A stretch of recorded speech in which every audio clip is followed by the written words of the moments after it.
14 سپتامبر پیشوای ملی مردم ترکمنستان رئیس خلق مصلحت ترکمنستان محترم قربانقلی بردیمخمدov به جمهوری تاجیکستان تشریف آوردند.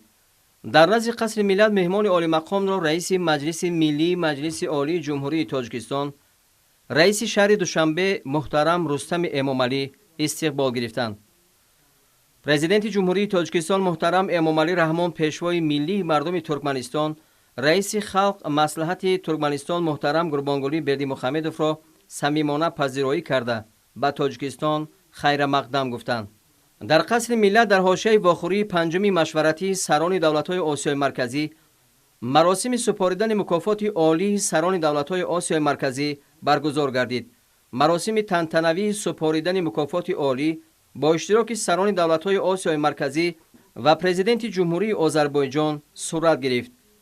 در واخوری پنجمی مشورتی سران دولت‌های آسیای مرکزی پرزیدنت جمهوری تاجیکستان محترم امامعلی رحمان با قرار سران دولت‌های آسیای مرکزی برای سهم برجسته‌اش در تحکیم مناسبت‌های دوستی و همسایگی نیک بین دولت‌های آسیای مرکزی، تعمیق همکاری‌های متقابلا سودمند کشورهای منطقه در ساحه‌های سیاسی، تجارتی و اقتصادی و فرهنگی و گومانیتری، پیشبرد منفعت‌ها و تشبس‌های مشترک کشورهای منطقه در عرصه جهانی، اینچنین کوشش‌های چندین ساله شخصی به بنیادکاری و رشد بی‌میلان روان کرده‌اش مکافات عالی نشان فخری را در وضعیت تنتنوی به پیشوای ملی مردم ترکمنستان رئیس خلق مصلحت ترکمنستان قربانقلی بردیمخمدov تقدیم نمودند.